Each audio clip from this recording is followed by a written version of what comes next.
तो बच्चों आज हम करेंगे ये इलेक्ट्रोकेमिकल सेल, जिसे हम गैल्वेनिक सेल वोल्टेक सेल कहते हैं, गैल और वोल्टेक सेल, इसके दो और नाम है, गैल्वेनिक सेल, वोल्टेक सेल। तो ये है क्या, क्या है? An instrument which is used to convert chemical energy produced in redox reaction into electrical energy। इसमें क्या होता है basically, redox reaction, redox redox मतलब आपको पता ही होगा, रिडॉक्स तो आपने पढ़ा ही होगा, 10th में भी एक एलिमेंट्री इंट्रोडक्शन है, 11th से तो पूरा रिडॉक्स का चैप्टर भी है। Red for reduction, ox for oxidation.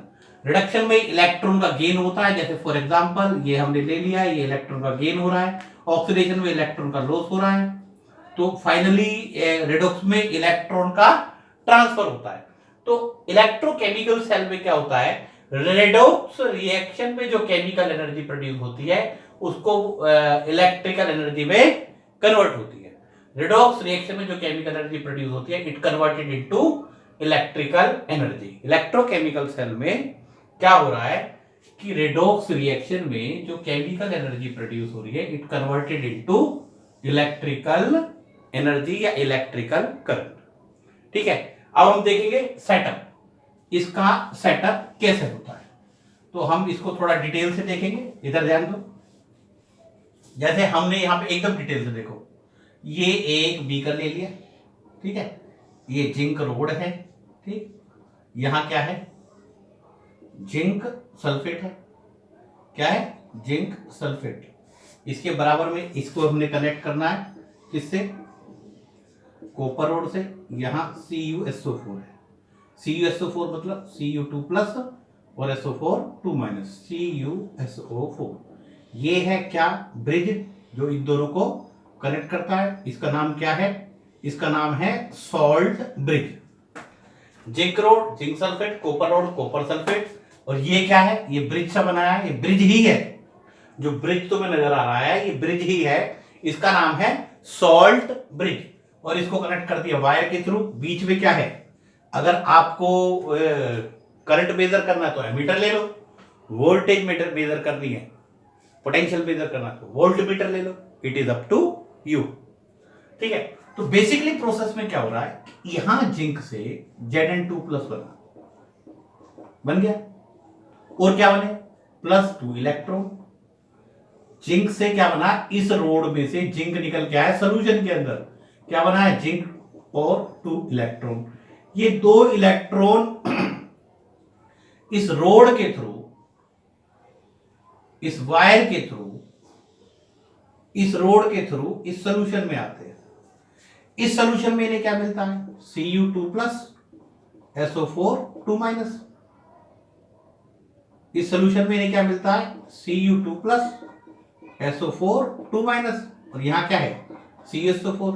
तो जो 2 इलेक्ट्रॉन हैं वो Cu से जुड़ जाएंगे, Cu2 प्लस से जुड़ जाएंगे, क्या बनेगा, Cu। जो ये 2 इलेक्ट्रॉन यहां से होते हुए किससे जुड़ेंगे, Cu2 प्लस से क्या बनाएंगे, Cu। और जो ये सल्फेट आयन है, सल्फेट आयन है, इस सॉल्ट ब्रिज के थ्रू कहां आ जाएगा, इस Zn2 प्लस के पास। सल्फेट आयन क्या हुआ, देखो इसको और डिटेल से अगर जानना चाह रहे हो मैं दोबारा लिख देता हूं, कोई इशू नहीं है, है ना। CuSO4 है, CuSO4 का मतलब Cu2 प्लस SO4 2 माइनस, है ना। तो ये जो 2 इलेक्ट्रॉन है, ये जो चेंज होता है Zn से Zn2 प्लस, और इलेक्ट्रॉन रोड के थ्रू, ऐसे नहीं कि पहले वो सोल्यूशन में आ रहे हैं फिर रोड के थ्रू जा रहे हैं, बेसिकली रोड से ही ऐसा होता है। जिंक की रोड है, जो ये जिंक है इसकी रोड है, यहां से Zn2 प्लस बन रहा है, और 2 इलेक्ट्रॉन यहीं की यहीं इस वायर के थ्रू सोल्यूशन में आ गए। सोल्यूशन में क्या मिला उन्हें, CuSO4। CuSO4 का मतलब Cu2 प्लस, वो 2 इलेक्ट्रॉन ने जुड़ के क्या बना दिया, Cu बना दिया। ये SO4 इस सॉल्ट ब्रिज के थ्रू कहां पहुंच गया, Zn2 प्लस के पास, और क्या बना लिया, ZnSO4। अगर आप इसमें मोटा मोटा चेंज देखोगे तो क्या देखोगे कि Zn से Zn2 प्लस बन रहा है और Cu2 प्लस से Cu बन रहा है। ठीक है, तो अब इसमें एक पॉइंट है, आप मेरे नोट्स देख सकते हैं, उसमें आपको सारे पॉइंट मिल जाएंगे। The zinc beaker, the zinc beaker in which oxidation takes place, oxidation takes place is called what? Oxidation half cell. Oxidation half cell. And the reaction is called and it act as a anode. It act as an anode, right? And the reaction is called oxidation half cell reaction. And reaction is called oxidation half cell reaction. ध्यान से देखो, इधर ध्यान दो। तो हमने आपको क्या बताया, जिंक बीकर के बारे में क्या इंफॉर्मेशन दी कि यहां से जिंक से Zn2+ बना, यहां ऑक्सीडेशन हुआ, loss of electron. The zinc beaker in which oxidation takes place is called oxidation half cell. इसको कहेंगे ऑक्सीडेशन हाफ सेल। अब देखो, इसके पैरेलल आप इसके बारे में बता सकते हो, द कॉपर बीकर। क्या बताओगे? The copper beaker in which oxidation की जगह क्या जाएगा? Reduction, gain of electron. Reduction takes place is called reduction half cell and it act as a cathode. ये वाला क्या हो जाएगा? Cathode. And the reaction is called reduction half cell reaction. तो बच्चों, आपको इतने 12th के स्टूडेंट हो, आप इतना लिख सकते हो। ये पॉइंट मैंने लिख दिया। इसके पैरेलल यहां जिंक की जगह कॉपर, ऑक्सीडेशन की जगह रिडक्शन, ऑक्सीडेशन की जगह रिडक्शन और एनोड की जगह cathode. And oxidation half cell reaction की जगह रिडक्शन हाफ सेल रिएक्शन। मैं आपको एक बात बता रहा था, कई बार बच्चों को कंफ्यूजन होता है कि ऑक्सीडेशन कहां पे होता है। देखो, ऑक्सीडेशन एनोड पे होता है और रिडक्शन कैथोड पे होता है। अब याद करने का तरीका मैं आपको बता रहा हूं। दोनों वोवल हैं और ये दोनों कॉन्सोनेंट है। कई बार याद नहीं आता, इंस्टेंटली पूछिए ऑक्सीडेशन कहां होता है। अब आप सोच रहे हो ये कैथोड पे होगा या एनोड पे। ओ भी वोवल, ए भी वोवल। रिडक्शन कहां होता है? कैथोड पे। दोनों क्या है? कंसोनेंट। अच्छा, दूसरी मोटी बात इसमें क्या है, आप देख रहे हो Zn से Zn2+, यहां से Zn2+ बनता रहेगा, यानी कि ये क्या होना शुरू हो जाएगा? कम होना शुरू हो जाएगा। और Cu2+ से Cu, यानी कि ये बढ़ना शुरू हो जाएगा। तो हम कह सकते हैं वेट ऑफ जिंक रोड क्या हो रहा है? डिक्रीज। और weight of copper road increase. ठीक, अब हमने क्या देखा? वेट ऑफ कॉपर रोड क्या हो रही है? इंक्रीज हो रही है। Weight of zinc road decrease हो रहा है। अच्छा, अब देखो सल्फेट, कॉपर सल्फेट से कॉपर तो यहां CuSO4 था, Cu यहां, SO4 यहां, यानी CuSO4 क्या हो रहा है? कम। Cu यहां, SO4 यहां। तो हम क्या कह सकते हैं? कंसेंट्रेशन ऑफ CuSO4 डिक्रीज और कंसेंट्रेशन ऑफ ZnSO4 इंक्रीज। कैसे? यहां से Zn2+ मिल रहा है, यहां से SO4 मिल रहा है, तो कंसेंट्रेशन ऑफ ZnSO4 इंक्रीज। तो ये हमारा पूरा सेटअप हो गया इलेक्ट्रोकेमिकल सेल का। ऑक्सीडेशन, अब पूछते हैं कैथोडिक रिएक्शन। एनोड पे क्या होगा? मैंने बताया ऑक्सीडेशन किसका होगा? जिंक का। कैथोड पे क्या होगा? रिडक्शन। कैथोड पे क्या होगा? इधर देखो, हम इसको थोड़ा साइड में लिख देते हैं, ठीक है? ये तो हो ही गया, ये मैं रब कर रहा हूं, इसे आप नोट कर ही सकते हो, कोई इश्यू नहीं है, ठीक है? नोट्स लेके बैठो तो बड़ा अच्छा रहेगा, ठीक है? तो मैंने बताया था क्या, एनोड पे क्या होगा? एनोड पे ऑक्सीडेशन Zn से, कैथोड पे reduction, overall reaction Zn,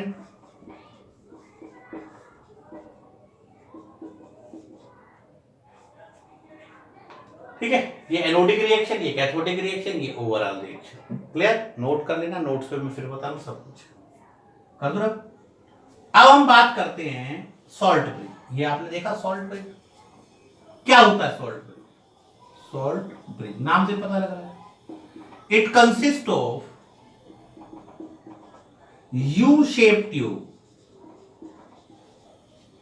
It consists of U-shaped tube having neutral electrolyte in agar-agar solution. अब एगर एगर क्या होता है पहले समझ लो। ये एगर एगर होता है, ये एक जेली अलगी से निकालते हैं, प्रिमिटिव प्लांट्स होते हैं वहां से निकालते हैं, जेली लाइक सोल्यूशन होता है। दूसरा ये न्यूट्रल इलेक्ट्रोलाइट को समझो। देखो एक इलेक्ट्रोलाइट हम यहां ले रहे हैं सॉल्ट ब्रिज में, एक इलेक्ट्रोलाइट ये है और ये है CuSO4। तो जो इलेक्ट्रोलाइट यहां ले रहे हैं और जो इलेक्ट्रोलाइट यहां ले रहे हैं, इनकी आपस में रिएक्शन ना हो, ये एक दूसरे के रिस्पेक्ट में क्या हो, न्यूट्रल। या यहां पे ऐसा नहीं कि केवल ये भी, ये यहां जो इलेक्ट्रोलाइट है, यहां जो इलेक्ट्रोलाइट है या यहां जो इलेक्ट्रोलाइट है, इनकी आपस में रिएक्शन ना हो। अगर हम इसको और डिटेल से समझना चाहेंगे, देख लो समझ लो, और डिटेल से समझना चाहेंगे तो मैं आपको बताता हूं बेसिकली आयन का ट्रांसफर एक्चुअल में होता कैसे है।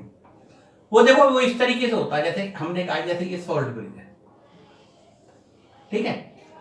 जैसे यहां क्या है, Zn2+ बना, यहां पे क्या है, न्यूट्रल इलेक्ट्रोलाइट। क्या है, न्यूट्रल इलेक्ट्रोलाइट। क्या है, न्यूट्रल इलेक्ट्रोलाइट।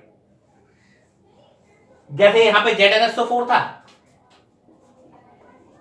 तो यहां पे हमने इलेक्ट्रोलाइट ले लिया K2SO4, तो यहां पे जेली लाइक सोल्यूशन में K2SO4 है, ठीक। अब देखो आयन का ट्रांसफर कैसे होता है, सल्फेट आयन यहां से यहां कैसे जा रहा है। ये नहीं कि ये सल्फेट आयन चलता है और यहां कूद जाता है ऐसे करके, कोई मोटरसाइकिल नहीं है उस पर किक मारी और पहुंच गया। बेसिकली ये Zn2+ K2SO4 से SO4 ले लेगा, यहां K+ होगा, ये इससे ले लेगा, ये इससे ले लेगा, ठीक है, ये इससे ले लेगा, ठीक है, ये इससे ले लेगा, और ये क्या करेगा, इस SO4 को अपने पास ले लेगा। बात समझ आ रही कि इस Zn2+ ने K2SO4 से ले लिए, और ये K+ इसने एक तरह से आयन का एक्सचेंज यहां से होता है। ये नहीं कि ये सल्फेट आयन है, ये यहां से यहां कैसे पहुंचा, ये कोई वो थोड़ा कि टिकट ली बस में बैठा पहुंच गया, ब्रिज है, नहीं, ऐसा नहीं है। ये ट्रांसफर का इस तरीके, अगर सपोज करो यहां पे इलेक्ट्रोलाइट और यहां पे इलेक्ट्रोलाइट है, कोई दूसरी रिएक्शन हो गई तो गड़बड़ हो जाएगी। तो ये इलेक्ट्रोलाइट K2SO4 ZnSO4 के रिस्पेक्ट में न्यूट्रल है। क्या है, न्यूट्रल। अब जैसे मैं आपको एक रिएक्शन का एग्जांपल बताता हूं, सपोज करो यहां पे होता Ag और हमने ले लेते यहां पे AgNO3, तो यहां क्या लेना पड़ता, KNO3। क्या लेना पड़ता, KNO3। क्यों, क्योंकि एक्सचेंज आराम से हो जाता। लेकिन अगर आपने यहां KCl ले लिया होता तो KCl इसके साथ रिएक्ट कर जाता, तो KCl इसके रिस्पेक्ट में न्यूट्रल नहीं है। AgNO3 के रिस्पेक्ट में न्यूट्रल क्या माना जाएगा, KNO3।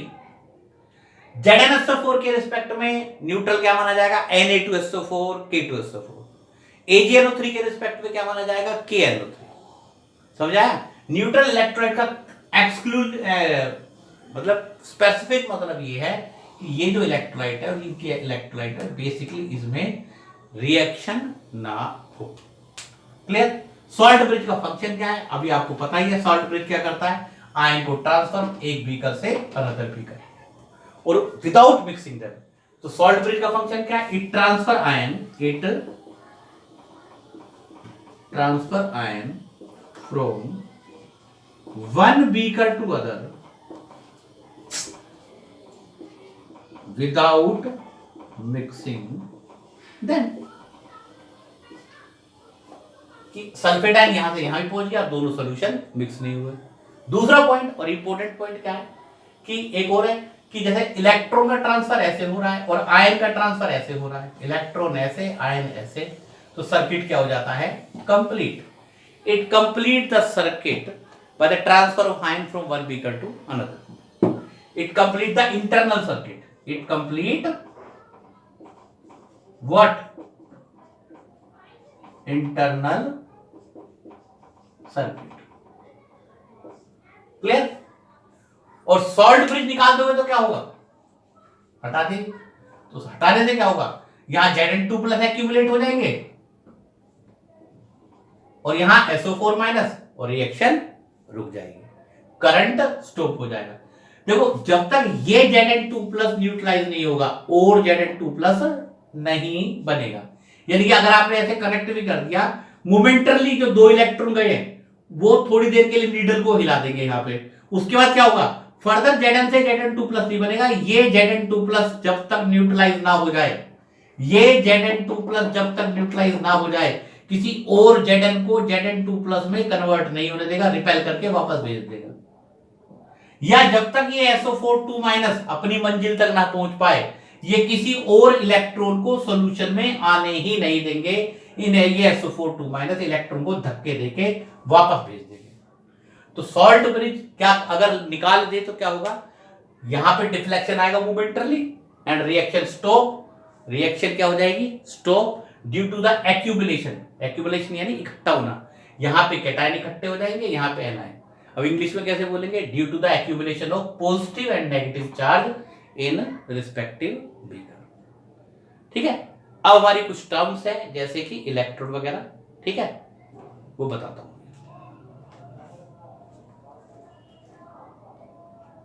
अच्छे से समझने की कोशिश करेंगे। जैसे इलेक्ट्रोड क्या होता है, बच्चों से पूछो क्या होता है electrode. Metal road, metal road, इधर ध्यान दो, metal road metal road put into solution of its own electrolyte. यानी किसी रोड को, जैसे जिंक को, जिंक रोड ले लिया हमने, नॉर्मली जो इलेक्ट्रोड क्या होता है, जैसे जिंक रोड है और यह जिंक सल्फेट, तो ये क्या हो जाएगा, zinc electrode. Copper road, copper sulphate, copper electrode. Silver road, silver electrode. Inert electrode भी होते हैं जैसे प्लैटिनम इलेक्ट्रोड। लेकिन जनरल एक आपके दिमाग में क्लियर फीचर होनी चाहिए, इलेक्ट्रोड का मतलब क्या है, मेटल रोड है और उसको सॉल्यूशन इलेक्ट्रोलाइट में डाल दिया। जरूरी नहीं है, कई बार जैसे प्लैटिनम इलेक्ट्रोड मैंने बताया इनर्ट इलेक्ट्रोड होता है। इनर्ट इलेक्ट्रोड बोले तो जिसपे कोई इलेक्ट्रोलाइट एक्ट ना करे, ठीक है। अब जैसे जिंक रोड और जिंक सल्फेट है, जैसे तो जिंक सल्फेट जिंक पे रिएक्ट नहीं करेगा, हालांकि इसके रिस्पेक्ट में ये न्यूट्रल है, इनर्ट ही है, क्योंकि जिंक सल्फेट कभी भी जिंक पे एक्ट नहीं करेगा। तो इलेक्ट्रोड क्या हुआ, metal road put into solution of its own electrolyte. Standard electrode का मतलब क्या है, अगर इलेक्ट्रोलाइट जो हमने लिया है, जैसे जिंक सल्फेट लिया, उसकी concentration 1 mol, if the concentration of electrolyte is 1 m then it is called standard electrode। अगर कंसेंट्रेशन 1 m ले लिए तो क्या कहलाएगा, स्टैंडर्ड इलेक्ट्रोड। अब इलेक्ट्रोड पोटेंशियल क्या होता है, tendency of an electrode to lose और gain electron. Tendency of an electrode to lose और गेन इलेक्ट्रॉन, ठीक है। अब इलेक्ट्रोड पोटेंशियल दो टाइप का हो जाएगा, oxidation potential, tendency of an electrode to lose electron, और रिडक्शन पोटेंशियल, लूज करने की टेंडेंसी ऑक्सीडेशन पोटेंशियल, गेन करने की टेंडेंसी रिडक्शन पोटेंशियल। मैं लिख देता हूं, लूज करने की टेंडेंसी क्या कहलाती है, ऑक्सीडेशन पोटेंशियल, और गेन करने की टेंडेंसी क्या कहलाती है, रिडक्शन पोटेंशियल। इधर ध्यान दो, oxidation potential, the potential tendency of an electrode to lose electron, reduction potential,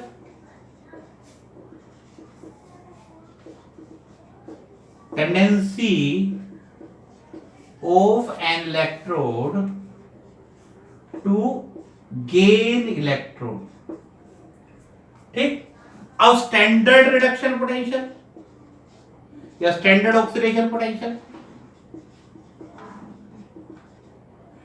if the concentration of electrolyte is 1 m then the oxidation potential is called, if the concentration of electrolyte, if the concentration of electrolyte is 1 m then oxidation potential is called, then oxidation potential is called what, standard oxidation potential. क्या कहलाएगा? Standard oxidation potential. समझा? अगर electrolyte 1m है, concentration electrolyte की molarity 1m है, तो oxidation potential को क्या कहेंगे? Standard oxidation potential. और ऐसे ही अगर इलेक्ट्रोलाइट की कंसेंट्रेशन 1m है तो रिडक्शन पोटेंशियल को क्या कहेंगे? Standard reduction potential. क्या कहेंगे? Standard reduction potential. अच्छा, इनको प्रेजेंट करने का एक तरीका होता है, नोट कर लो, वो नोट्स पे बहुत बेहतरीन दे रखा है, नोट कर लो।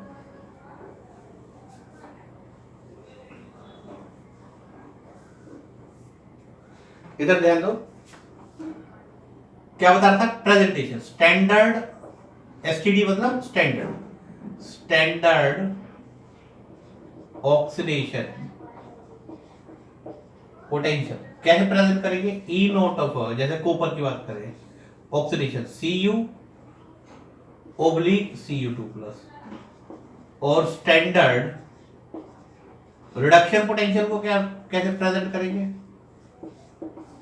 E naught of Z, suppose करो इसी की बात करें, Cu2+ Cu। देखो यहां पे गेन हो रहा है इलेक्ट्रॉन का, Cu ऐसे ही लिख देते कई बार, Cu2+ Cu। इसको कैसे लिख देते हैं? Cu2+, यानी कि ये रिडक्शन हो रहा है तो रिडक्शन पोटेंशियल, ये ऑक्सीडेशन हो रहा है Cu से Cu2+, loss of electron oxidation potential, gain of electron reduction potential. समझा?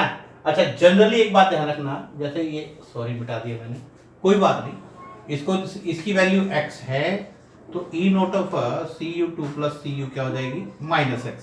ये -x है तो ये +x, ये +x है तो ये क्या हो जाएगी? -x। क्यों हो जाएगी? क्योंकि प्रोसेस रिवर्स है, ऑक्सीडेशन में लॉस होता है, रिडक्शन में गेन होता है। अगर इसकी वैल्यू, जैसे हमें पता है, मुझे पता है, आपको भी पता लग जाएगा, इसकी वैल्यू होती है +0.34 वोल्ट, तो इसकी वैल्यू कितनी हो जाएगी? इसकी वैल्यू हो जाएगी -0.34 वोल्ट। समझा? जैसे जिंक का एग्जांपल लो, ई नोट ऑफ Zn2+ कितना होता है? +0.76, तो E naught of Cu2+, sorry Zn कितना हो जाएगा? -0.76। तो ये प्रोसेस रिवर्स है, इस वजह से वैल्यू भी क्या हो जाती है? इनवर्स। एक पॉजिटिव में तो दूसरी वैल्यू किस में होगी? नेगेटिव में। अब सेल को प्रेजेंट कैसे करते हैं? करें ना, नोट कर लो, इसको समझ लो। अच्छा हाँ, एक बात और बताना भूल गया, वो ये बात है कि जनरली एक तो है स्टैंडर्ड ऑक्सीडेशन पोटेंशियल जो कि मैंने आपको बता दिया, दूसरा रिडक्शन पोटेंशियल जो कि मैंने आपको बता दिया। एक जनरल टर्म होती है दोनों के लिए, दोनों में से किसी एक के लिए हो सकती है, वो है standard electrode potential. Standard electrode potential. और स्टैंडर्ड इलेक्ट्रोड पोटेंशियल दो टाइप का है, एक रिडक्शन है, एक ऑक्सीडेशन है। लेकिन इनमें से भी, इन दोनों में हम रेफरेंस के लिए रिडक्शन पोटेंशियल को ही स्टैंडर्ड इलेक्ट्रोड पोटेंशियल मानते हैं, रेफरेंस के लिए। क्यों? इसको ध्यान रखना, क्योंकि स्टैंडर्ड प्रोसेस है, इट इज कन्वेंशन है। जैसे सपोज करो, मैं आपको पूरे क्लियर आराम से समझो मैं क्या कहना चाह रहा हूं। सपोज करो आपको किसी इलेक्ट्रोड का पोटेंशियल दे रखा है ई नोट ऑफ Zn2+, तो आप इसे देखते ही पहचान जाओगे कौन सा पोटेंशियल है? ऑक्सीडेशन। अब आपको दे रखा है E naught of Zn2+ Zn, आपने देख लिया रिडक्शन है, आप पहचान जाओगे। इसको देखा ऑक्सीडेशन, इसको देखा रिडक्शन, आपने तुरंत रिकॉग्नाइज करा प्रोसेस से, ये ऑक्सीडेशन हो रहा है, ये रिडक्शन हो रहा है, ठीक है। लेकिन अगर सपोज करो ना ये दे रखा, ना ये दे रखा है, और दे रखा आपको सिर्फ इतना, ये स्टैंडर्ड इलेक्ट्रोड पोटेंशियल, तो आप कौन सा मानोगे? ऑक्सीडेशन या रिडक्शन? तो आप मानोगे रिडक्शन। क्या मानोगे? रिडक्शन। क्यों मानेंगे रिडक्शन? क्योंकि रिडक्शन को, क्योंकि ये कन्वेंशन है। जब स्टैंडर्ड इलेक्ट्रोड पोटेंशियल में ये मेंशन नहीं होता कि ऑक्सीडेशन है या रिडक्शन है, तो हम किसको लेके चलते हैं? रिडक्शन को लेके चलते हैं। क्यों लेके चलते हैं? कन्वेंशन है। क्यों लेके चलते हैं? कन्वेंशन। ठीक है। उसके बाद अब हमारा है सेल प्रेजेंटेशन। कर दो ना, ये सेल को प्रेजेंट कैसे करते हैं। उसके बाद SHC है, फिर हमारे न्यूमेरिकल चलेंगे। ठीक है। तो सेल को कैसे प्रेजेंट करते हैं, इस साइड लिखते हैं ऑक्सीडेशन हाफ सेल रिएक्शन, ठीक है, यहाँ पे कंसेंट्रेशन मेंशन करते हैं, ये सॉल्ट ब्रिज आ गया, फिर यहाँ रिडक्शन हाफ सेल रिएक्शन, यहाँ इसकी Cu2 प्लस की कंसेंट्रेशन, CuC2 क्या है कंसेंट्रेशन, और ये C, ये cell presentation, oxidation half cell, reduction half cell, oxidation half cell reaction, और बीच में सॉल्ट ब्रिज, ये रिडक्शन हाफ सेल रिएक्शन, समझा। C1 C2 क्या है, इसकी कंसेंट्रेशन, अगर स्टैंडर्ड चल रहा है तो कंसेंट्रेशन यहां भी 1m होगी, कंसेंट्रेशन यहां भी 1m होगी। अब बच्चों मैं आपको बहुत ही इंपॉर्टेंट पार्ट आपको समझाने की कोशिश कर रहा हूं।